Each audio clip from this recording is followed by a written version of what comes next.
शैल नाम के जो ऋषि थे वह तपस्या कर रहे थे। तपस्या करने के कारण उनके शरीर में मिट्टी जमा हो गई थी और आंख उनकी कंचा के समान दिखाई दे रही थी। तो राजा सरयाती घूमने के लिए आए और उनकी नौजवान कन्या वह भी साथ में घूमने को आई। तो घूमते घूमते वह कन्या वहां पहुंच गई जहां पर च्यवन ऋषि बैठे हुए थे और मिट्टी से ढके थे। तो कंचा जैसी आंख दिखाई दे रही थी।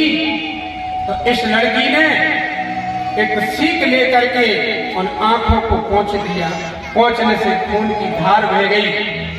अब गई दौड़ते दौड़ते, पिताजी एक मिट्टी के ढेर में मैंने सीख पहुंची हूँ, खून की धार बह रही है। पिताजी आए, राजा सरयाती आकर के मिट्टी हटाया तो उसके अंदर में च्यवन नाम के ऋषि बैठे। ऋषि ने कहा, महाराज ये कौन है जो मेरी दोनों आंखों को फोड़ दी? राजा ने कहा, महाराज क्षमा करेंगे, मेरी बेटी है, इसका नाम सुकन्या है महाराज। तो ऋषि ने कहा, अब मेरी सेवा कौन करेगा?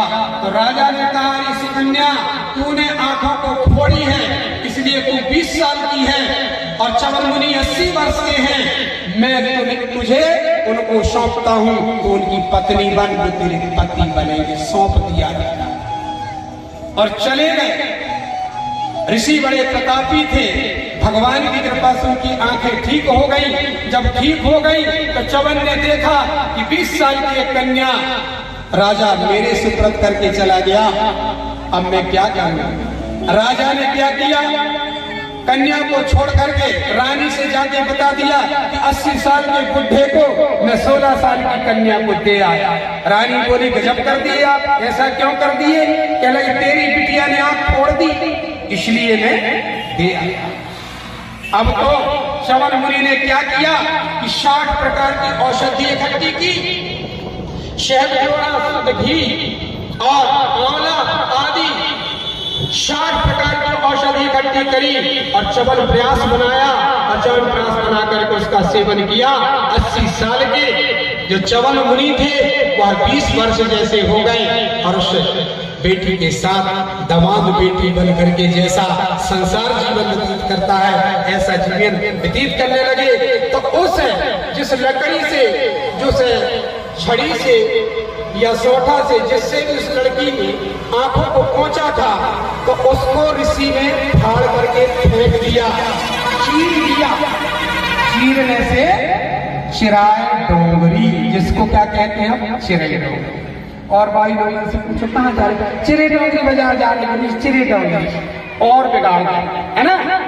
उसके बाद आता है कूमा घाट। कूमा घाट में भगवान शंकर के बड़े बेटा कार्तिक महाराज ने तपस्या की, कुमारेश्वर ने तपस्या की और तपस्या करके शंकर भगवान को प्रसन्न किया, सिद्धि पाई। भगवान जब आए बोले ना, तो कार्तिक ने कहा, पिताजी आप अगर प्रसन्न हैं तो यह घाट मेरे नाम से जाना जाए। तो कुमारेश्वर का क्या बन गया? कूमा बन गया। नहीं, वो कुमारेश्वर घाट है। नर्मदा पुराण में कुमारेश्वर है और उसे साधारण भाषा में कूमा घाट कहते हैं। अब कूमा घाट इस तट में हो गया, उत्तर तट में, और पद्मी घाट दक्षिण तट, उत्तर तट दोनों पद्मी माना जाता है।